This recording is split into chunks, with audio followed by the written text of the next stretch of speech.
Bismillahirrahmanirrahim. Assalamualaikum warahmatullahi wabarakatuh. Kaum muslimin sedang jemaah salat maghrib yang dimuliakan Allah Subhanahu wa taala. Marilah sama-sama kita dengarkan pengajian yang hanya saudara Allah Sami. Dengan Indonesia pada malam ini pukul 20 pagi kepada Abu waktu dan tempat di sana.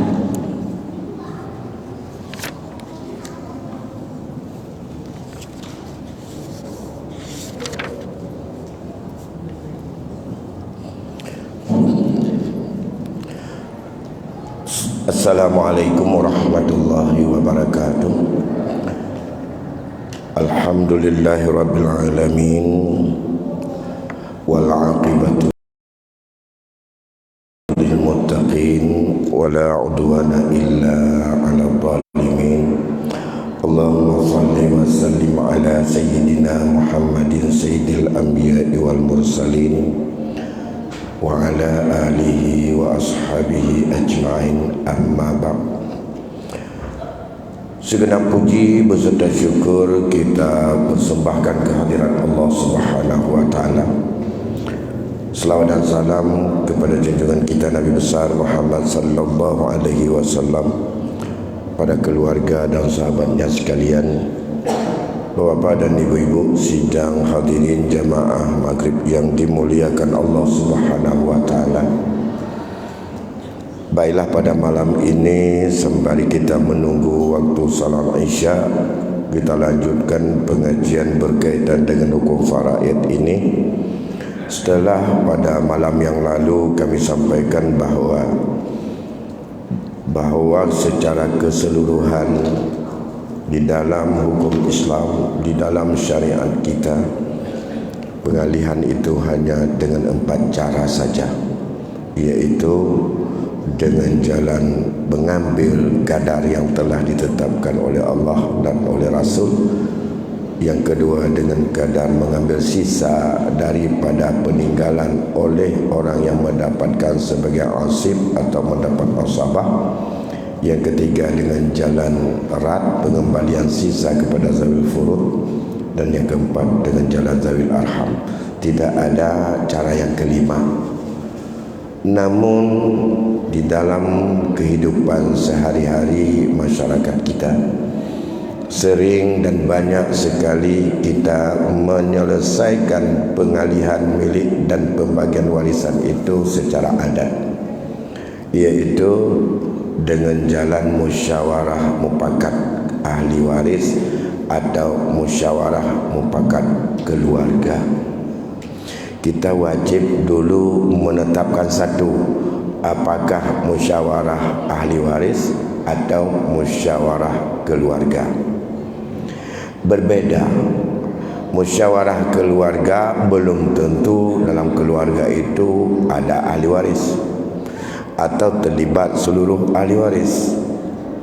Kalau musyawarah ahli waris, kadang-kadang ada yang keluarga, sifatnya keluarga, tapi dia bukan ahli waris. Oleh karena demikian, yang boleh musyawarah mufakat atas dasar musyawarah dan kesepakatan kerelaan, tidak ada sedikit pun intervensi daripada pihak-pihak terhadap ahli waris, bukan oleh musyawarah keluarga. Kalau musyawarah keluarga itu belum tentu terlibat seluruh ahli waris.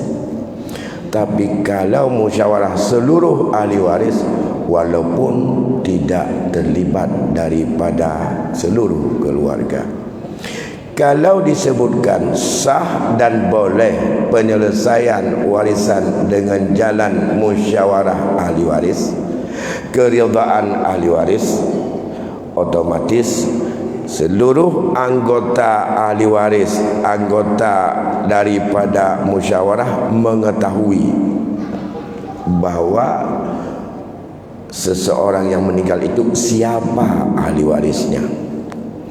Kalau disebut ahli waris, itu bukan menurut adat. Yang disebut ahli waris adalah berdasarkan syariat, berdasarkan ketentuan hukum. berdasarkan ketentuan daripada hukum Islam itu sendiri. Tidak bisa dikatakan ahli waris bagi mereka yang bukan ahli waris. Untuk mengetahui siapa ahli waris menunjukkan bahawa penyelesaian secara kekeluargaan tidak dijamin itu sudah sah andai kata anggota musyawarah itu tidak mengenal siapa ahli waris. Untuk mengetahui ahli waris, prosesnya adalah berdasarkan hukum faraid, yaitu pada hijab mahjub.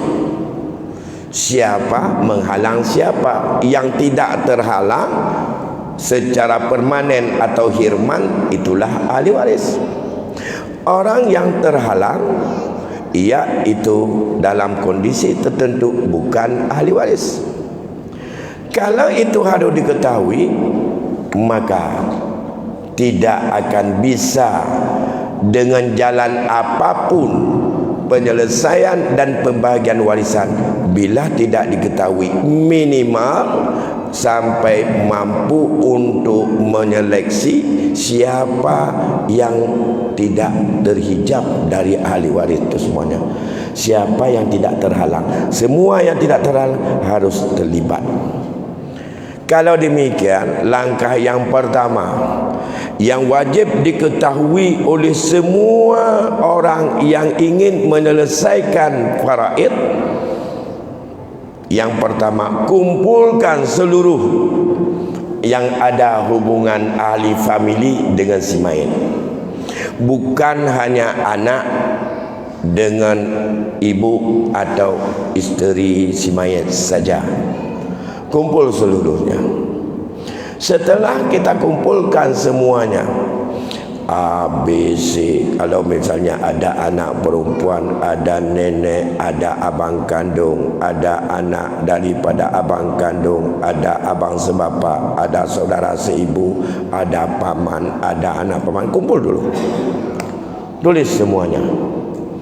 Itu semuanya kaum kerabat, itu semuanya saudara-saudara si mayit.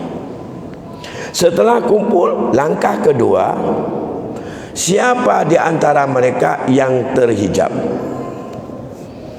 Yang terhijab otomatis tak masuk sebagai ahli waris. Dia keluarga, tak masuk.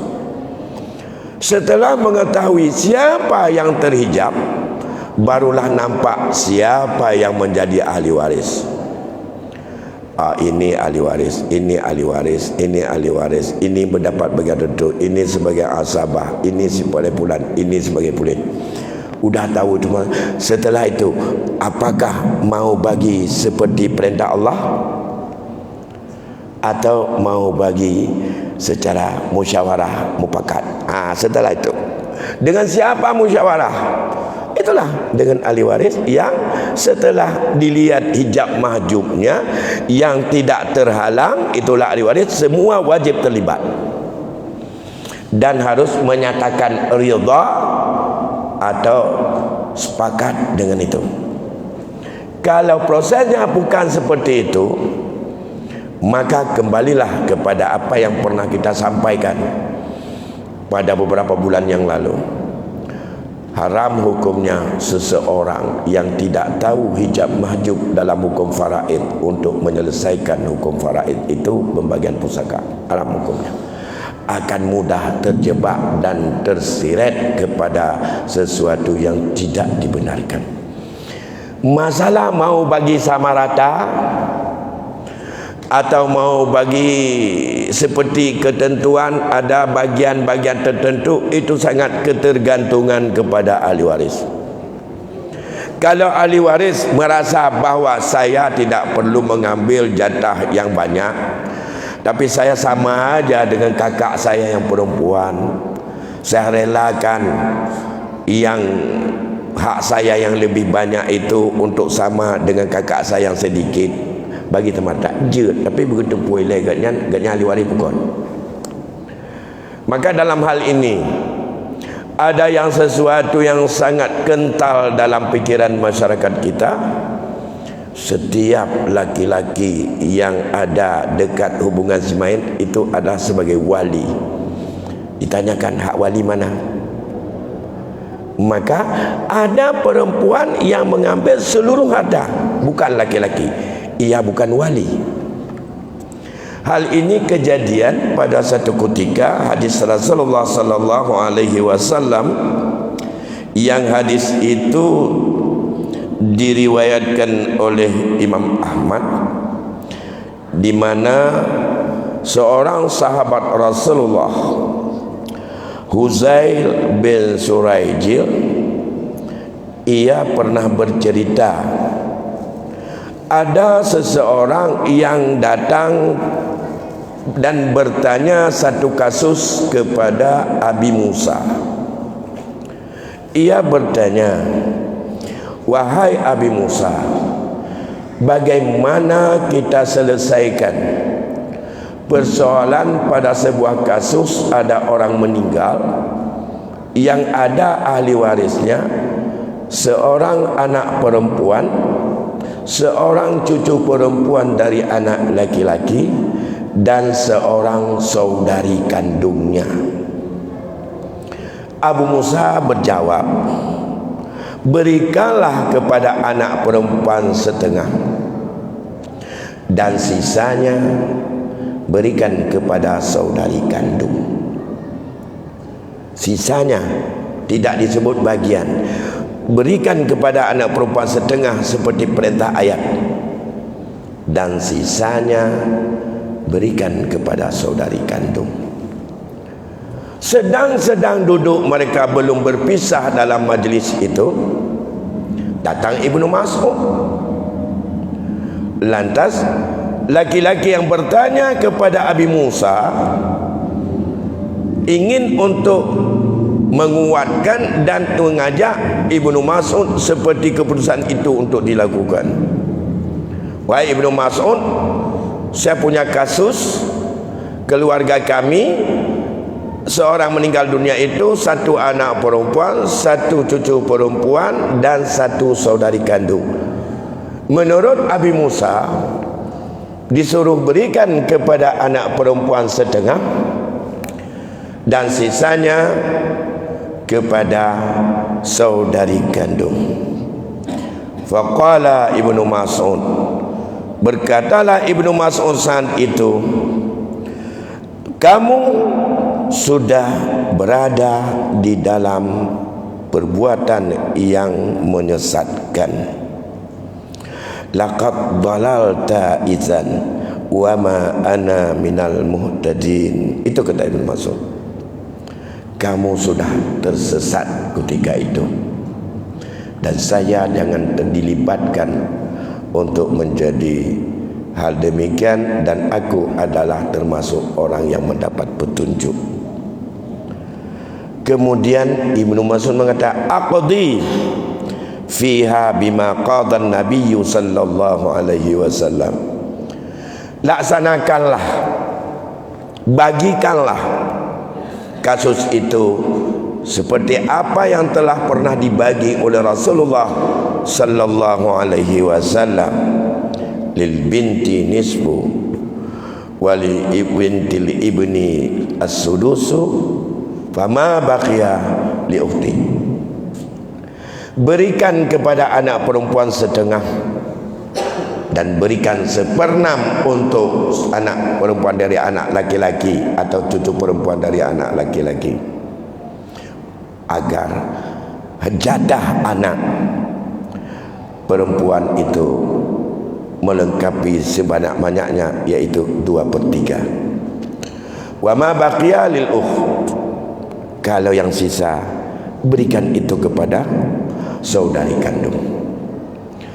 Karena Nabi mengatakan bahwa sisa untuk saudari kandung, bila bersamanya ada anak perempuan atau ada anak cucu perempuan, maka disebutkanlah saudari kandung bila bersama dengan anak perempuan atau cucu perempuan dari anak laki-laki, ia menjadi pengambil habis, pengambil sisa, atau disebut dengan asabah.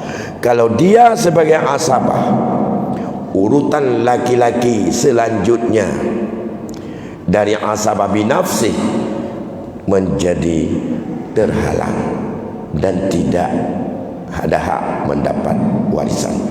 Siapa laki-laki yang ada setelah saudari kandung? Yaitu saudara laki-laki yang sebapak dengan si mayit. Begitu juga kepada anak laki-laki dari saudara seibu sebapak. Lebih jauh lagi kalau anak laki-laki daripada saudara sebapak. Semua terhijab mereka itu karena dihabiskan menurut perintah Rasul, sisa untuk saudari kandung. Nah, kalau demikian, dalam kasus tersebut yang menjadi wali andai kata yang meninggal dunia itu perempuan adalah saudara sebapak. Sedangkan yang lain perempuan semua. Anak perempuan, cucu perempuan dari anak laki-laki, dan saudari kandung, kakak kandungnya. Ya. Sedangkan ada wali saudara sebapak atau abang yang sebapak dengan dia. Abang sebapak wali bagi almarhumah yang meninggal dunia. Tapi yang menjadi asabah ma'a ghairi, yang menghabiskan pusaka saudari kandung dan saudara sebapak terhijab sebagai wali. Oleh karena demikian, belum tentu yang kita bayangkan bahwa ahli warisnya kalau meninggal dunia ya saudara sebapak, dan ia merasa laki-laki sebagai pengatur. Karena ahli waris yang menghabiskan tidak mesti sudah balik dan berakal. Ahli waris yang menghabiskan juga tidak mesti dia itu laki-laki. Karena ada dua kelompok perempuan, saudara seibu sebapak, saudari seibu sebapak, saudari perempuan, dan saudari perempuan sebapak. Bila tidak ada saudara dan saudari seibu sebapak, tidak ada ayah, tidak ada kakek, ia menjadi pengambil asabah ma'a ghairi. Maka dalam kelompok yang kedua, setelah kita mengetahui betul siapa-siapa di antara mereka yang mendapatkan bagian tertentu yang ada di dalam 12 kelompok ahli waris dengan kondisi-kondisi yang berbeda, maka kelompok asabah dibagi kepada 3 bahagian. Ada 3 macam yang mengambil dengan jalan asabah, yaitu mengambil setelah diambil oleh kelompok yang mendapat bagian tertentu tidak habis, maka sisanya diambil oleh asabah, yang biasa kita sebut diambil oleh wali, tapi kondon dia wali. Sebab mana anak min ubud tak tinggal sebagai anak de anak agam, ini hanya ke wali lah. Karena wali harus balik dan berakal. Tapi anak minnya menghabiskan seluruh harta. Atau seorang meninggal dunia ada ayahnya, tapi ayahnya sudah tidak lagi normal berfikir. Barangkali dia sudah sudah pikun. Sebagai wali enggak bisa lagi dia. Dan ia penikah dengan dia le kenyang ketemayang dan liho ketemayang apa enwak ketemayang liho kan. Gaje ka punagara ka ya kauzor sekali ingatan hana betul. Balik ketemayang muda tanya, kagak dia ketemayang salah. Kaitan mazhar apa dia mazhar kan Isya. Jadi kadang-kadang begitulah pemikiran orang selalu. Tapi dia masih nyawa. Ayah dari almarhum orang meninggal tadi, dia masih hidup. Percuma dia dalam keadaan tidak lagi berfikir dengan cerdas dan tidak lagi sebagai orang mutlak tasarruf yang harus tertuntun karena dia itu tidak lagi normal berfikir, sudah uzur atau ia itu udah bahasa lain ia kajawai dia katanya. Tapi dalam konteks pusaka, bila anaknya meninggal, anaknya tidak punya keturunan dari anak-anaknya ke bawah, yang ada hanya dia, tapi ada abang kandungnya, kemudian ada anak-anak dia yang lain, ada satu yang meninggal, yang jadi pengambil semua harta bukan abang atau adiknya yang meninggal, tapi yang menghabiskan ayahnya yang uzur tadi. Maka yang kejut bekle tadi katanya dalam ulai untuk terpekap bahawa dalam pusakanya seorang wali. Belum tentu seorang wali itu dia punya hak dalam warisan. Karena disebut dengan wali, orang fasik saja tidak dikira wali dalam konteks perwalian nikah. Nah, ayahnya tapi dia fasik, tidak mau taubat, itu berpindah terus kepada kakeknya. Enggak ada kakek, berpindah kepada abangnya. Ia masih hidup tapi tidak dihitung sebagai wali. Itu wujuduhu ka'adamihi, ada sama dengan tidak ada. Ya, karena dia tidak bisa lagi sebagai berfikir sebagai wali. Tapi dalam konteks pusaka tidak dilihat dia masih sehat. Menyatakan menyahana letehat hanya tajuk menyahana mia hidup karta hanya johana punya hak. Yang kamu jahiliah lah pikirannya. Kau ulikon, kau bahukum tegalam lahir rasul, kau bahukum segala turun Quran, kau bahukum jahiliah zaman. Itu sudah salah dalam berpikir. Ini yang perlu kita ingat. Wali ma'a ghairi atau asabah ma'a ghairi itu perempuan. Jadi saudara sebapa yang laki-laki terhijab, seolah-olah ia sama kedudukan seperti saudara kandung, tapi dengan catatan tidak ada anak laki-laki, tidak ada cucu laki-laki, tidak ada ayah dan tidak ada kakek. Apakah dia sehat atau tidak, yang penting dia tidak ada, maka saudari kandung sendiri atau bukan, ia menghabiskan dan menutupi dan menghijab daripada saudara sebapa. Bapak dan ibu yang berbahagia, maka dalam konteks ini saya ingin menekankan bahawa pembahagian pusaka dengan jalan musyawarah mufakat tidak bisa lari daripada tidak mengetahui hukum waris, minimal sampai dengan mengetahui siapa ahli waris yang disebut ahli waris dalam kehidupan atau bagi seorang yang meninggal dunia tersebut. Bicara ahli waris bukan bicara adat. Bicara masalah bagi sama rata kesepakatan ahli waris itu secara adat. Ada rida seluruh ahli waris, dan ahli waris itu semuanya syaratnya bukan seperti syarat asabah. Asabah walaupun seperti tadi sudah uzur ayahnya, dia tetap menghabiskan pusaka. Anak laki-lakinya masih baik, tetap dia menghabiskan pusaka.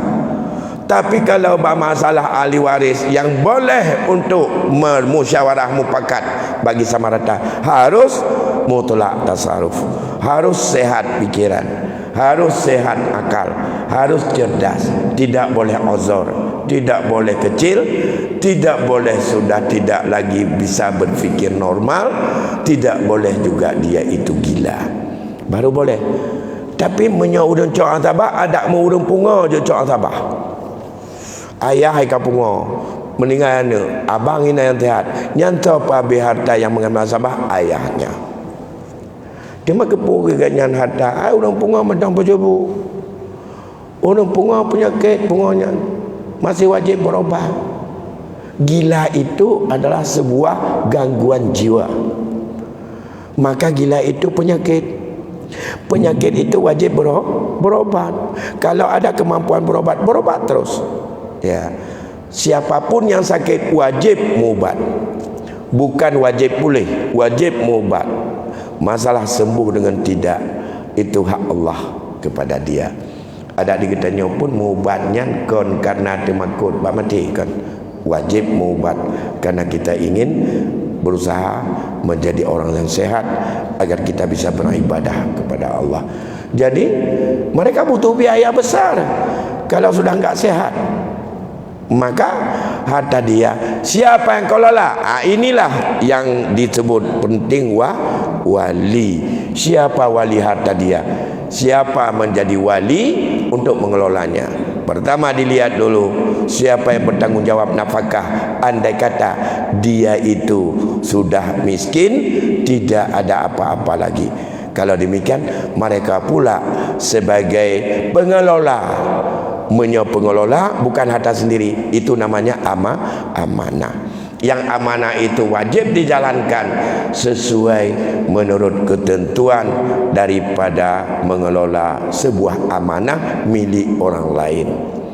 Sama juga dengan kita menjaga dan mengelola harta anak yatim sebagai amanah. Masih ada waktu lebih kurang 10 atau 15 menit lagi. Kalau ada pertanyaan satu atau dua, mari kita sharing dalam forum ini berkaitan dengan persoalan tersebut.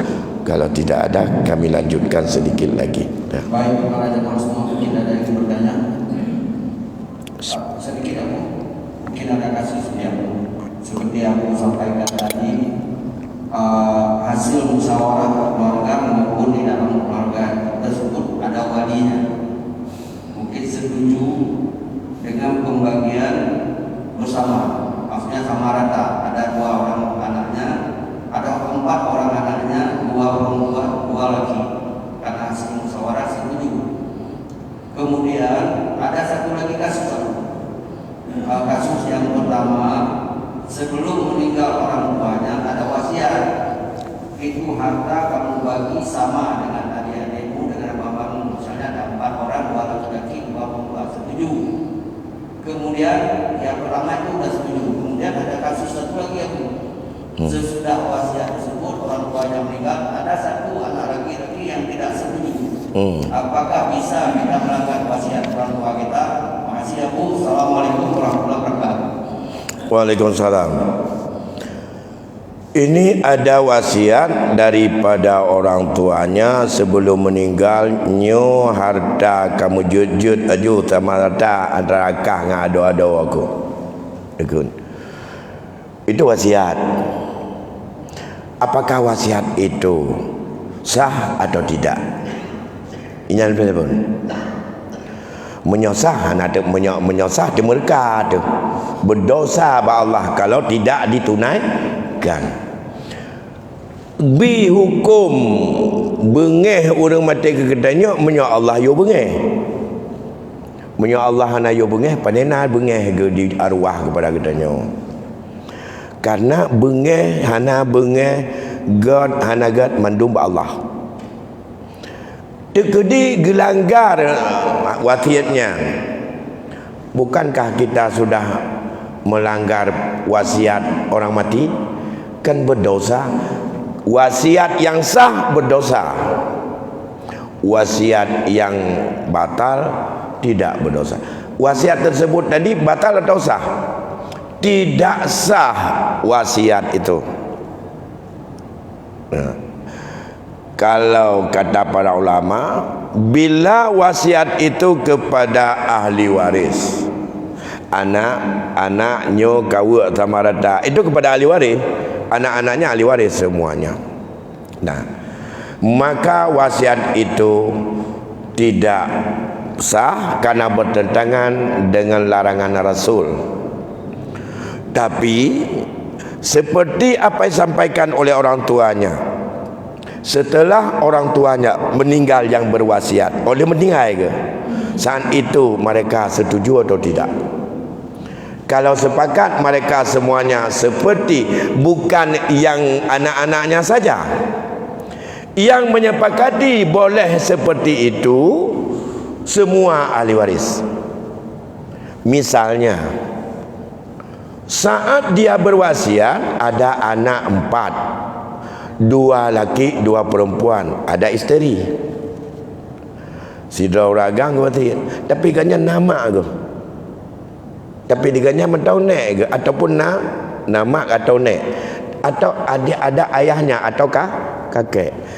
Wate wasiatnya hana gelibatkan kibat dibadat kan hana gepegah nyo kawa sama rata ke kakek aku ayah ganyan ke nek aku ke mak aku dan kawan apa kawa sama rata mendu kon lagi nya ada wasiat nyo ikah nau ciput kedua agam dua inang mak kita bawa 4 menyo mati-mati nyo kawa sama rata. Apakah sudah ada ahli waris semuanya situ? Belum. Karena itu mamaknya enggak masuk, mamak si mayit, nenek daripada anak-anak itu, kakeknya belum masuk, kakek saya anak ataupun ayah daripada si mayit. Anda kata ada. Baik. Saat dia ucapkan itu adalah tidak sah. Menyahana sah dekat dia meninggal hana ipu buat wasiatnya hana mendosa dan hana ada mereka. Menyuh hana ada pebut dosa lah agama hana ada mereka baru meninggal. Pakan kerja hana ada mereka karena ayahnya berwasiat, ia sudah diingat oleh Rasulullah. A'ti haqqahu haqqah. Dalam hadis, berikanlah haknya itu sesuai menurut haknya. Haknya itu sudah ditentukan oleh Allah. La wasiata liwarisin. Baik ke wasiat ke ahli waris. Tuan Rasul dalam hadis itu, la wasiata liwarisin. Bahkan kagak wasiat dia Allah untuk ahli waris. Yusikumullah, ke wasiat juga itu diwasiatkan kepada kamu lizakari mislu adil unsayan. Gepa apa tanya? Itu bab misalnya bab Nasir. Baik tak wasiat kepada ahli waris kata. Yang kan ahli waris je boleh ya. Tapi ke ahli waris baik tak wasiat ke Rasulullah. Hana nak dengar Rasulullah ni wasiat lah je. Kau yang kepegahin Nabi baik tapi long wasiat aja. Nyan yang kerhulai dengan Rasulullah. Ayah tu. Kagak pegang lebih wasiat tak wasiat je kana tu. Aban bertentangan dengan anjuran Rasul yang tak pubut. Atanya raya atas Rasul yu ngatayah liu. Munyo raya atas Rasul yu ngatayah ayu. Talanggar atayah la ta'ata limakhluqin limaksiatillah. Munyo tak pubutnya maksiat kepada Allah karena talanggar perintah Rasul baik wasiat. Bukan. Cuma menyala meninggalkannya pakai jut. Menyaga setuju di ahli waris. Jut setelah wasiat ganyan bukan atas dasar wasiat. Sama dengan atas dasar bagi sama rata tadi. Muafakat musyawarah, ridha mandum-mandum. Masalah di sipu di saat dah pegah. Nya jika lagi nya ngawati hana dapat buat lagi nya nyo temerka kat darida laju mandum nyan kata pemaaf kon tak pegah hukum sebenarnya tak pemaaf di antara ahli waris tanya untuk nyo pempo dem hana doa dari arwah hana berkat getanyo tamu depnyo maka digetanyo hana itu sudah kita besar-besarkan. Sebenarnya bila ahli waris semuanya duduk balik na wacana oronyan almarhum gepegah lagi nyo kiban jenaz sepakat pada medum keputusan yang sepakat nyata kasah. Kalau suatu yang sah tak perlu minta sepakat, wajib laksanakan. Kalau minta sepakat berarti sekarang dilaksanakan seperti apa yang disampaikan oleh almarhum atas saling hibah menghibah atau beri memberi antara ahli waris yang ada. Yang kedua, sebelum meninggal nyo istilah kita nyo nak pemeri konjo pemeri kon hibah nyo menyamate-mate lon untuk baik karu-karu baik kan pakai-pakai nyo tahu aju jenuh harta no Cuma menu je Cina menyo kalau mati lun nyan atalun ni le mendung. Oleh mati lun kacak ju. Bukan surat-surat tekan mendung. Ya. Nyunuhun ke abang ke yang Tuhan. Danau Blang ke adik ke yang Inong. Rumah ke adik ke yang Tulut. Kabeh ke buat mendung. Dia nyan cak surat. Perut. Tekan tak tidak hilang. Awakkah tekan mendung. Sepakat lagi nyo ka tekan. Ya, kalau tekan, olehnya kalau tekan dalam kedua tekan awaknya, ka sepakat lagi nya. Cok surat tu untuk apa? Puduk kebah surat nyumpat. Nyo menyumpat dulu nyumpat surat cok. Yang kami lekkah mendung kana surat-surat nyumpat. Lampuhnyo atas abang yang Tuhan je tanah Blang atas kak je kamu po mendung ya. Kana surat-surat kalau tekan. Yang pula ada tu nyan put naturat hana turat naturat kalih meteken mandum bunuh bena anu nyan nasah hana karena getak lekkan cok oleh mati ganyan dino ganyan galam ge pegat adanya tu galam ganyan mati ge galam meninggal ganyan dan nak ke hibah hana ge cok. Oh nyan hibah. Kau hibah yang punya hibah lepaskan milik sekarang. Tidak boleh lagi dia miliki. Mau dia jual, mau dia pakai terserah dia. Tapi kalau dibatasi, jangan kamu dari selama aku hidup ini aku pakai eleh. 5 telur kacau aja tempat-tempat. Itu wasiat. Karena dikaitkan pemilikan sah untuk tasarruf, jud untuk ibu belau, jud jiwakaf, jud jimeterdekah pajan oleh mati ayah haji yang beri wasiat. Menyomunan setiap apa saja pemberian kepada anak atau kepada siapa saja yang ditaklikkan, dihubungkan pengambilannya dengan mati, itu namanya wasiat. Menyamunat ada kana surat nyan pi wasiat. Walaupun suratnya dalam Islam sahbut kon gara-gara surat. Buat teken surat menyo surat bulut. Tapi menyoneme adanya bak pengadilan karena lebih raya surat dengan hukum nyan mungkin ibu putuh dia awaknya adanya dia bagi liharu lagi nyan. Menurut hukum Islam hansah tapajuh menyohana tujuh mendung. Walaupun kana surat mati on tepo. Kuat surat menyatakan perkara. Buat. Tapi pun perkara dengan benang perkara hala anande. Menyakan hakikat milik tanya tetap han hala. Baru hala kiban ridha pemiliknya. Ridha pemilik. Siapa pemilik? Lek hukum peraih keketawa-tawa yang milik. Diridha dia banyak, mana ridha banyak tetap han hala katanya. Ini yang berkaitan dengan wasiat.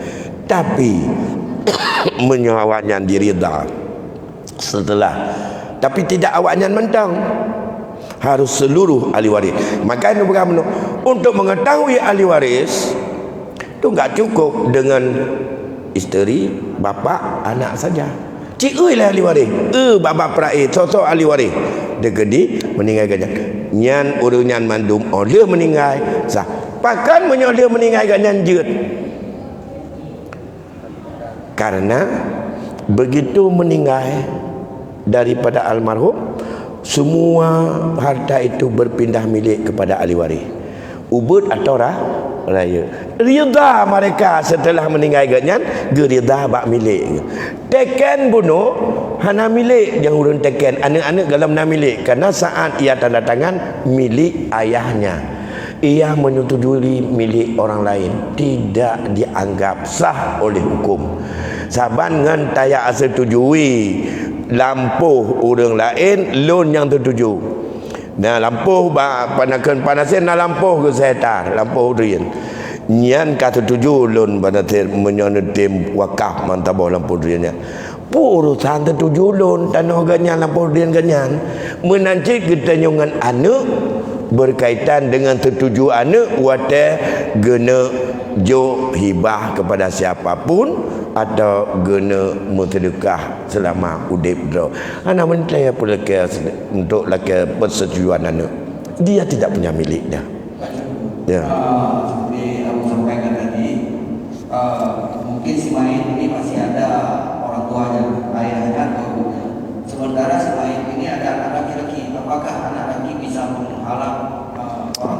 Tidak. Ayah, mama tidak dihalang oleh anak laki-laki. Bila seluruh harta, seluruh ahli waris ada, man 25 dengan 15 dara agam, 10 perempuan, tapi nah hijab majub. Yang tidak terhijab daripada 25 semuanya kumpul hanya 5 orang. 5 orang tidak ada yang menghijab, tetap dia jadi ahli waris. Siapa? Anak laki-laki, anak perempuan, ayah si mayat, ibu si mayat, dan suami si mayat kalau si mayat perempuan, atau isteri si mayat kalau mayatnya laki-laki. Sedangkan kakek dihijab oleh ayah, sedangkan nenek dihijab oleh ibu. Yang 5 ini tidak ada yang menghijab. Maka tidak boleh menganggap bahawa mantong lon nyupat ayah itu yang menghijab ayah dan ibu. Bukan hukum Islam. Abang kandung terhijab oleh ayah, apalagi oleh anak laki-laki. Yang menghijab abang kandung pertama anak laki-laki, yang kedua tak ada anak laki-laki di bawahnya, cucu laki-laki dari anak laki-laki, yang ketiga ayah. Dia dronyo kalau kakek khilaf, karena dianggap kakek dengan saudara kandung itu sama jauh, karena penghubung kepada si mayat melalui ayah kandung. Menurut ayah ittifaq semua terhijab kalau ada ayah. Kalau kakek ambil asabah, tapi setelah itu bagi sama rata dengan saudara kandung. Itu yang dilakukan oleh Umar, karena dalam kalian aula rajulin zakarin, antara kakek dengan saudara kandung santu ji'uh dihalang oleh ayah sebagai penghubung mereka hubungan kepada si mayat. Karena aula rajulin pahami daripada hadis sebagai tertib asabah binafsi. Baik, saya pikir sekarang waktu Isya sudah mendekati masuk, tinggal 2 menit lagi. Mari sama-sama kita persiapkan diri untuk salat Isya, dan kita padai sampai di sini dulu kajian faraid kita malam ini. InsyaAllah di malam lain kita sambung kembali. Saya bersedia menerima kasus, walaupun kasus itu dalam keluarga, tapi tak perlu disebut bahwa itu kasus bapak saya, tak usah sebut aja kasusnya seperti apa, kira-kira angka peninggalannya berapa, kemudian utang piutangnya seperti apa, hubungan dengan suami isteri sebagaimana, yang meninggal siapa, ahli warisnya siapa, semuanya bisa kita selesaikan. Ada papan kecil di sana. Kalau memang yang kasus seperti itu, kita peragakan untuk kita selesaikan sampai dengan tuntas. Kita bagi menurut hukum dan bagaimana menurut pembagian secara musyawarah mufakat secara keluargaan. Tapi kalau ada yang diperlukan, insyaAllah mudah. Mungkin keluarga dekat yang ada kasus-kasus itu, silakan untuk kita selesaikan. Apakah sudah munasakhat berlapis ataupun tidak yang berlapis secara langsung. Yang melapis ini yang susah untuk diselesaikan. Lihat lapis udah meninggal kan anak daripada harta yang ada peninggalan orang yang lebih awal meninggal. Demikian barangkali. Enggak, itu kalau yang tidak rumit-rumit kita selesaikan di sini habis maghrib juga boleh. Kalau yang sifatnya sangat pribadi dan tidak boleh untuk kita sharing kepada publik, sampaikan saja sama Pak Nasir. Nanti kapan waktunya bisa kita bertemu di ruang yang lebih kecil untuk kita coba suntaskan. Demikian, lebih kurang saya mohon maaf. Waktu Isya sudah masuk. Assalamualaikum warahmatullahi wabarakatuh.